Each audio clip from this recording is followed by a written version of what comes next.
Hello दोस्तों, फिर से स्वागत है मेरा चैनल पे। मेरा चैनल का नाम है इलेक्ट्रॉनिक्स इंडिया। मैं लो टॉन फिर लेके आया हूँ एक नया वीडियो। देख सकते हैं, एक लोकल टीवी का किट लेके आया हूँ। ये मैंने कस्टमर के घर से ही खोल के लेके आया था और इस वाला इसका जो प्रॉब्लम है वो बताऊँगा और इसका फॉल्ट भी रिपेयर करके दिखाऊँगा। तब तक हमारा वीडियो लास्ट तक देखते रहिए। और मेरा चैनल पे जो नया दोस्त है उसको कहूँगा मेरा चैनल को जरूर सब्सक्राइब कर लेना, बेल आइकन को दबा देना, ऑल नोटिफिकेशन ऑन कर देना। जब भी मैं नया वीडियो लेकर आऊँगा आप लोगों को मिलते रहेंगे। दोस्तों, मैंने इस पीसी को खोल के लेके आया, उसके बाद मेरा जो टेस्टिंग ट्यूब था उसको कनेक्ट करके मैं इस वाला प्रॉब्लम को सॉल्व करूँगा। दोस्तों, इसका जो प्रॉब्लम था वो मैं पहले बता देता हूँ, क्योंकि इसका जो इंडिकेटर होता है, जो सेंसर इंडिकेटर होता है, वो पीसीबी मैंने लेके नहीं आया हूँ और आप लोगों को दिखा भी नहीं सकता हूँ, और इसीलिए मैं बता देता हूँ। इसका जो प्रॉब्लम है, मैं टीवी को पावर देने के बाद पावर इंडिकेटर तो जल जाता है, लेकिन पावर इंडिकेटर जलने के बाद जो हमारा टीवी स्टार्टिंग होता है वो स्टार्टिंग नहीं हो पा रहा है। अंदर में जो साउंड होता है वो साउंड तो थोड़ा सा चालू है, क्यों चालू है? क्योंकि हमारा डायरेक्ट साउंड दिया गया था और उसके बाद कभी कभी साउंड आ जाता है, कभी कभी साउंड भी नहीं आता है। और उसके बाद जो हमारे टीवी में पिक्चर आना चाहिए वो वाला पिक्चर भी नहीं आ रहा है। मतलब क्या हुआ, हमारा पावर इंडिकेटर ऑन है लेकिन पिक्चर ऑन नहीं हो पा रहा है। इसलिए ये वाला वीडियो बना रहा हूँ, बहुत अच्छी तरह से देखना, नहीं तो कुछ भी नहीं पता चलेगा, समझ नहीं पाएंगे आप लोग। और ये वाला प्रॉब्लम को रिपेयर करने के लिए आसान होगा जो हमारा वीडियो देखेंगे। तो ठीक है दोस्तों, मैं इसको पीसीबी को पलट लेता हूँ और पलटने के बाद मैं टीवी को पावर दूंगा और पावर देने के बाद एक एक करके सभी सिस्टम को वोल्टेज को चेक करेंगे। जैसे हमारा पावर सेक्शन से शुरू करता हूँ। जैसे हमारा पावर सेक्शन पे हमारा ईएसटी को सप्लाई दिया जाता है, ईएसटी को सप्लाई जो दिया जाता है 116 वोल्ट बता रहा है। दूसरा जो पॉइंट होता है ये हमारा 27 वोल्ट का होता है, जो वर्टिकल सप्लाई, वर्टिकल आईसी को सप्लाई, और हमारा हॉरिजॉन्टल जो कॉयल होता है वो कॉयल को रन करने के लिए दिया जाता है। इसका वोल्टेज भी चेक कर लेते हैं। देखिए 26.9 बता रहा है।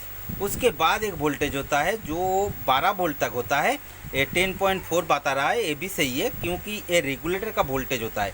जो रेगुलेटर मतलब हमारा 5 वोल्ट 8 वोल्ट बनाता है और आईसी को सप्लाई दिया जाता है, और सप्लाई देने के बाद हमारा हॉरिजॉन्टल वर्टिकल सेक्शन को ऑन करता है वो वाला सिस्टम को। और उसके बाद और एक वोल्टेज दिया जाता है जो 14 वोल्ट तक हो सकता है, 12.8 बता रहा है। वो वाला वोल्टेज हमारा साउंड सेक्शन के लिए दिया गया है। मतलब क्या हुआ, हमारा पावर सेक्शन से जो जो वोल्टेज निकल के आना चाहिए वो वाला वोल्टेज हमारा आ रहा है। आने के बाद भी हमारा टीवी पे कोई भी पिक्चर नहीं है। इसीलिए बता रहा था हमारा पावर इंडिकेटर जल रहा था लेकिन टीवी पे कोई भी पिक्चर नहीं था। मैं टीवी को चालू किया, अभी तक इस पे वोल्टेज है लेकिन स्क्रीन पे कोई भी पिक्चर नहीं आ रहा है। देखिए मतलब क्या हुआ, हमारा आज का जो प्रॉब्लम है वो वाला प्रॉब्लम हमारा सिंक हो रहा है। जो हमारा ईएसटी ऑन होता है वो ईएसटी नहीं ऑन हो पा रहा है, और हमारा जो फिलामेंट होता है फिलामेंट भी नहीं ऑन है। इसीलिए मैं बता रहा हूँ, जो हमारा मेन प्रोसेसर से सेंस निकल के आता है हॉरिजॉन्टल और वर्टिकल के रन करने के लिए, वही सिस्टम बैंड होके बैठा हुआ है। इसके बाद देखेंगे जो हमारे सिस्टम पे जो इस पर 10 वोल्ट मिलता है, 10 वोल्ट से निकल के आके जो वोल्टेज हमारा 5 वोल्ट और 8 वोल्ट बनाता है उस पर चेक करेंगे। देखिए इस पर अच्छी से गौर कीजिए। ये वाला हमारा 5 वोल्ट का पॉइंट है, ये वाला हमारा 8 वोल्ट का पॉइंट है।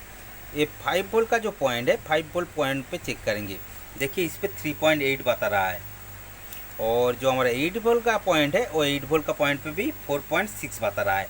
मतलब हमारा 5 वोल्ट और 8 वोल्ट बन रहा है वो थोड़ा सा वोल्टेज बन रहा है, पूरी तरह से वोल्टेज नहीं बन रहा है। लेकिन दोस्तों इस पे चेक कीजिए, जो हमारा देखिए 10.4 और उसके बाद ये वाला पॉइंट पे हमारा वही वोल्टेज 10.4 आ रहा है। उसके बाद ये जो रेजिस्टेंस के थ्रू जो वोल्टेज दिया जाता है उस पर भी हमारा वोल्टेज है, देखिए 8.4 बता रहा है। जो भी हो, लेकिन हमारा 5 वोल्ट 8 वोल्ट के जगह पे हमारा थोड़ा सा ही वोल्टेज बन रहा है। इस पे एक चीज़ हो सकता है, एक तो हमारा रेगुलेटर ख़राब हो जाता है, लेकिन दोस्तों रेगुलेटर जब ख़राब होगा उस पे एक वोल्टेज का डिफरेंस होगा, ये इस पे दोनों वोल्टेज डिफरेंस हो रहा है। एक चीज़ गौर कीजिए, हमारा जब सिस्टम पे पिक्चर नहीं आता है या हमारा सिस्टम आईसी ऑन नहीं हो पाता है, उस पे क्या होता है, एक तो 5 वोल्ट हमारा ख़राब हो जाता है या हमारा 8 वोल्ट ख़राब हो जाता है। लेकिन इस पे दोनों वोल्टेज ही ख़राब है। जैसे हमारा इस पे 5 वोल्ट आना चाहिए, उस पे हमारा 3.8 बता रहा है, जो 8 वोल्ट है उस पे हमारा बता रहा है 4.6। लेकिन ये वोल्टेज क्यों बैठा हुआ है, ये वोल्टेज जो सप्लाई जाता है, सप्लाई हमारा मेन प्रोसेसर पे जाता है और प्रोसेसर ही रन करता है। लेकिन दोस्तों देखिए, ये वाला जो 8 वोल्ट है, 8 वोल्ट सप्लाई दिया जाता है इस वाला पॉइंट पे, जो हमारा आईकी के लिए वोल्टेज दिया जाता है हमारा बेस पीसीबी को। लेकिन इस पे भी हमारा वही वोल्टेज आ रहा है जो 4.8 बता रहा है, 4.6 बता रहा है। और जो 5 वोल्ट होता है हमारा डायरेक्टली हमारा ट्यूनर पे आ जाता है और एक एबीएल सप्लाई पे चला जाता है। और ये 5 वोल्ट को जो मैंने चेक किया तो इस पे 3.8 बता रहा है। उसके बाद कनेक्शन कहाँ पे है, हमारा मेन आईसी से, मेन प्रोसेसर जो कहा जाता है, मेन प्रोसेसर पे जो कनेक्शन है उस कनेक्शन को खोल के भी मैंने चेक किया था, लेकिन हमारा वोल्टेज नहीं बन रहा है, सही तरीके से वोल्टेज नहीं बन रहा है। मतलब क्या हुआ, हमारा मेन प्रोसेसर ख़राब नहीं है। कभी कभी क्या होता है, मेन प्रोसेसर का जो पॉइंट है वो 5 वोल्ट ग्राउंड के साथ शॉर्टेज हो जाता है, इसीलिए इस वाला प्रॉब्लम देता है। लेकिन ये वाला पॉइंट पे हमारा शॉर्टेज नहीं है, मैंने खोल के चेक कर लिया था। आप लोग भी अच्छी तरह से 5 वोल्ट और 8 वोल्ट जो हमारा सप्लाई आईसी पे इनपुट हुआ है वो वाला पॉइंट को अच्छी तरह से चेक कर लेना, क्योंकि कभी कभी हमारा मेन प्रोसेसर का जो पिन है, वोल्टेज वाला पिन है, वो वोल्टेज वाला पिन पे हमारा ग्राउंड के साथ शॉर्टेज हो जाता है, उसके बाद ही हमारा वोल्टेज ड्रॉप होता है। लेकिन इस वाला जो पॉइंट आया है, इस वाला जो फॉल्ट आया है, आज का जो फॉल्ट लेके आया हूँ, वो वाला फॉल्ट हमारा मेन प्रोसेसर पे नहीं है। दोस्तों एक चीज़ मैंने और एक चीज़ बता देता हूँ, आप लोग जब भी इस वाला प्रॉब्लम में तो इस वाला प्रॉब्लम को सॉल्व करना है कैसे, वो पहले बता देता हूँ। जैसे हमारा पावर सेक्शन के सभी वोल्टेज को चेक करना है, सही रहेगा तो सही है, नहीं तो रिपेयर करना पड़ेगा। दूसरी, जो हमारा पावर सही रहेगा तो हमारा रेगुलेटर सिस्टम को चेक करना है, रेगुलेटर सिस्टम का वोल्टेज सही रहेगा तो सही है, नहीं तो रेगुलेटर को चेक करना पड़ेगा। उसके बाद तीसरा जो पॉइंट है, तीसरा पॉइंट हमारा मेन प्रोसेसर रहता है, वो मेन प्रोसेसर शॉर्टेज रहेगा तो इस वाला प्रॉब्लम देगा। तो कब क्या करेंगे, हमारा मेन प्रोसेसर को चेंज करने से प्रॉब्लम सॉल्व हो जाएगा। नहीं तो हमारा मेन प्रोसेसर सही रहेगा तो और एक चीज़ रह गया है, उसको चेक करना ज़रूरी है। जैसे हमारा सिस्टम पे मैं बता रहा था, हमारा पावर इंडिकेटर जल रहा था लेकिन पिक्चर नहीं ऑन है। पिक्चर क्यों नहीं ऑन होता है वो भी पता होना चाहिए। हमारा मेन प्रोसेसर पे तो वोल्टेज आ रहा है, थोड़ा सा वोल्टेज, वो वोल्टेज थोड़ा सा कम है लेकिन वोल्टेज तो आ रहा है। लेकिन और एक चीज़ पे वोल्टेज आना ज़रूरी है। जैसे हमारा मेमोरी आईसी जो ईप्रोम कहा जाता है, ईप्रोम पे वोल्टेज नहीं रहेगा तो या हमारा ईप्रोम ख़राब रहेगा तो इस वाला प्रॉब्लम देगा। जैसे देखिए, ये रहा हमारा ईप्रोम का इस वाला जो छोड़ है, 4 पॉइंट है। पहला नंबर हमारा वोल्टेज का होता है, दूसरा ग्राउंड होता है, तीसरा एचसीएल होता है, चौथा एचडीएल होता है। मतलब हमारा पहला नंबर जो पिन है, इस पे ये वाला पिन पे हमारा रहता है 5 वोल्ट, लेकिन आईसी को स्टार्टिंग करने के लिए इस पे हमारा 5 वोल्ट मिलता है। देखिए इस पे भी एक 5 वोल्ट दिया गया है, जो रेजिस्टेंस के थ्रू एक डायोड जेनर डायोड लगा के हमारा वोल्टेज बनाता है जो 5 वोल्ट होता है। इस 5 वोल्ट को चेक करते हैं। देखिए ये 5 वोल्ट को चेक करेंगे तो इस पे देखिए हमारा 4.3 4.9 बन रहा है, मतलब इस पे हमारा 5 वोल्ट बनता है। उसके बाद हमारा जो सप्लाई आता है, ये सप्लाई हमारा मेन आईसी को भी जाता है। देखिए इस पे भी हमारा 5 वोल्ट दिखाएगा, ये वाला 5 वोल्ट मिल रहा है। और एक पॉइंट मिल जाता है, इस पे भी 5 वोल्ट आएगा जो ईप्रोम के साथ कनेक्टेड होगा, ये वाला 5 वोल्ट आएगा। तो हमारा मेन प्रोसेसर और हमारा ईप्रोम स्टार्टिंग होगा। जो स्टार्टिंग वोल्टेज कहा जाता है वो स्टार्टिंग वोल्टेज का ही आज का प्रॉब्लम है। जैसे ईप्रोम पे चेक करेंगे, ये वाला पॉइंट पे देखिए हमारा 1.1 मिल रहा है। दूसरे पे चेक करेंगे तो काउंट है। तीसरे पे हमारा ACL मिल जाता है, 1 वोल्ट मिल रहा है। और चौथा पे जो ACL SDA जो होता है उस पे भी हमारा 1 वोल्ट मिल रहा है। मतलब क्या हुआ, हमारा EEPROM और मेन प्रोसेसर का जस्ट रनिंग वोल्टेज, सॉरी दोस्तों, स्टार्टिंग वोल्टेज बोला जाता है, वो स्टार्टिंग वोल्टेज ही नहीं है, इसीलिए ये वाला प्रॉब्लम दे रहा है। ये प्रॉब्लम कहाँ से होता है वो भी चेक कर लेते हैं। जैसे दोस्तों और एक चीज़ बता दो, इस पे तो वोल्टेज नहीं पहुंच रहा है, लेकिन हमारा EHT रन करना शुरू कर दिया है, थोड़ा सा रन कर रहा है। जैसे देखिए हमारा इनपुट होता है हमारा 116 वोल्ट, और इस पे जो हमारा 180 कनेक्शन है उस पे भी 116 वोल्ट बता रहा है, लेकिन थोड़ा कभी कभी स्टार्टिंग हो जाता है जो मैं बता रहा था। लेकिन इसका जो प्रॉब्लम आया है वो प्रॉब्लम कहाँ से है, इस पे तो हमारा 5 वोल्ट मिल जाता है, यही 5 वोल्ट हमारा इस पे आना चाहिए था EEPROM और हमारा मेन IC पे। देखिए इनपुट पे हमारा वोल्टेज मिल गया 4.9, देखिए आउटपुट पे हमारा वोल्टेज नहीं है, 0.91 वोल्ट मिल रहा है। लेकिन दोस्तों इस पे देखिए हमारा W128 बता रहा है। W128 जो है ये जम्पर है, जम्पर या कोई कॉयल दिया गया है।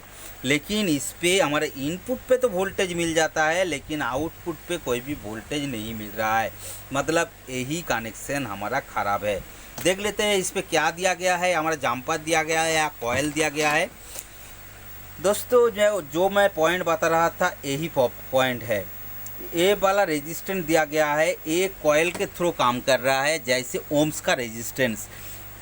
दोस्तों ये वाला जो रेजिस्टेंस दिया गया है इसको आप लोग डायरेक्ट भी कर सकते हैं या 1 ओम्स का भी रेजिस्टेंस लगा सकते हैं। और ये वाला रेजिस्टेंस ही ख़राब हो चुका है, क्योंकि इनपुट पे जो वोल्टेज है आउटपुट पे वोल्टेज नहीं है। मतलब ये वाला रेजिस्टेंस पूरी तरह से अंदर से ख़राब हो चुका है, लेकिन जला नहीं है, और ये जले नहीं है, इसीलिए दिक्कत हो रहा था काम करने के लिए। क्योंकि ये जल गया होता तो नज़र में आ जाता, लेकिन इस पे क्या हुआ, कभी ये जला नहीं है। मैं क्या करूँगा, इस पे शॉर्टेज कर दूँगा, एक गोयाल लेके या कोई भी चीज़ लेके इसको शॉर्ट कर देना है, क्योंकि ये एक जम्पर के थ्रू काम करता है। मैं इसको शॉर्ट कर देता हूँ। दोस्तों मैंने सोल्डर लेके ही शॉर्टेज कर दिया हूँ, और इस पे शॉर्ट करने के बाद मैं टीवी को पावर दूंगा। दोस्तों मैंने टीवी को पावर दे चुका हूँ, और पावर देने के बाद इसका वोल्टेज चेक करेंगे। जैसे इस वाला पॉइंट पे हमारा 4.9 मिल रहा है, उसके बाद देखेंगे हमारा आउटपुट पे जो पॉइंट है वो वाला, इस पे जो वोल्टेज नहीं पहुंच रहा था उस वाला वोल्टेज को चेक करेंगे। जैसे 4.9 बता रहा है, और इस सेल पे चेक करेंगे हमारा कितना वोल्टेज आ रहा है, 4.9 बता रहा है। और SDA पे भी चेक करेंगे 4.9 बता रहा है। मतलब हमारा EEPROM पे वोल्टेज आ चुका है, और मेन प्रोसेसर पे भी वोल्टेज आ चुका है। और जो दोनों वोल्टेज हमारा बैठ गया था, जैसे देखिए इस पे हमारा 5 वोल्ट लिखा हुआ है, इस 5 वोल्ट को चेक करेंगे, देखिए 5.1 बनना शुरू हो गया है। और दूसरा जो होता है 8 वोल्ट, उस पर भी चेक करेंगे, देखिए 8 वोल्ट बनना शुरू हो गया है। ये क्यों हुआ वो बताने के लिए मैं एक चीज़ बता दूँ दोस्तों, जब तक हमारा EEPROM और मेन प्रोसेसर को सप्लाई नहीं मिलेगा तो हमारा स्टैंड बाई सही तरीके से रिलीज नहीं होगा। जैसे हमारा ये वाला वोल्टेज पहुंच गया मेन प्रोसेसर और EEPROM पे वोल्टेज पहुंचने के बाद मेन प्रोसेसर हमारा स्टैंड बाई का जो पिन है, स्टैंड बाई पे पिन पे हमारा सेंस देना या वोल्टेज देना शुरू कर दिया। और शुरू करने के बाद हमारा ये वाला जो रेगुलेटर दिया गया है, रेगुलेटर सही तरीके से काम करना शुरू कर दिया। जैसे हमारा 5 वोल्ट 8 वोल्ट बनना शुरू हो गया है, उसके बाद देखिए हमारा जो 5 वोल्ट मिसिंग हो गया था 5 वोल्ट भी आ चुका है, और जो हमारा 8 वोल्ट मिसिंग हो गया था 8 वोल्ट भी आ चुका है, और हमारा टीवी भी स्टार्टिंग हो चुका है। जैसे देखिए इस पर हमारा 115 आता है, 115 आ गया है। उसके बाद जो हमारा 180 बनता है, देखिए 182 बनना शुरू हो गया है। मतलब EHT रन करना शुरू कर दिया, और हमारा टीवी भी स्टार्टिंग हो चुका है। लेकिन इस पर और एक प्रॉब्लम आ गया है। जैसे देखिए हमारा टीवी तो स्टार्टिंग हो गया है, एक ट्यूबलाइट हो गया है, जैसे लेफ्ट से राइट तक, मतलब हमारा वर्टिकल सेक्शन का प्रॉब्लम आ चुका है। मैं वर्टिकल प्रॉब्लम का देख लेता हूँ, और वर्टिकल प्रॉब्लम क्या कहाँ से हो रहा है वो भी चेक कर लेंगे।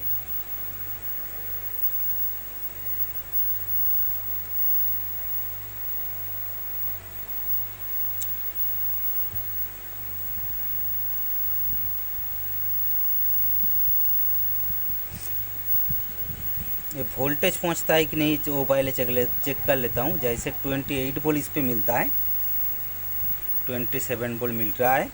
उसके बाद हमारा वोल्टेज आता है, एक कॉइल पे चला गया। दूसरा जो पॉइंट है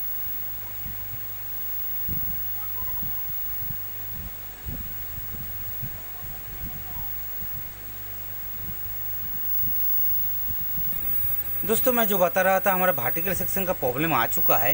वो वाला प्रॉब्लम को तो मैंने सॉल्व कर दूंगा। मेरा जो चैनल है, चैनल का जो प्ले लिस्ट है उस पे चले जाएंगे तो आप लोगों को वर्टिकल सेक्शन का जो प्रॉब्लम है वो प्रॉब्लम रिपेयर करने का आसान तरीका मिल जाएगा। और ये वाला प्रॉब्लम को मैंने नहीं दिखाता हूँ क्योंकि ये वाला वीडियो ज़्यादा बड़ा हो रहा है। और जो आज का जो प्रॉब्लम आ रहा था वो वाला प्रॉब्लम को भी लिए बता देता हूँ। जो हमारा टीवी पे इंडिकेटर तो ऑन हो रहा था, लेकिन उसके बाद टीवी नहीं, पिक्चर नहीं ऑन हो रहा था। वो वाला प्रॉब्लम को मैंने जब चेक किया, पावर सेक्शन सही था, हमारा रेगुलेटर सेक्शन सही था। उसके बाद जब मेरे 5 वोल्ट 8 वोल्ट बनना देखा तो वो वाला वोल्टेज हमारा सही तरीके से नहीं बन रहा था। और मैंने जब चेक किया तो ईफ्रॉम पे जो वोल्टेज मिलना चाहिए वो वाला वोल्टेज नहीं मिल रहा था। इसीलिए मैंने जब चेक किया तो ये वाला जो रेजिस्टेंस या जाम्पा दिया गया था वो वाला रेजिस्टेंस काट गया था।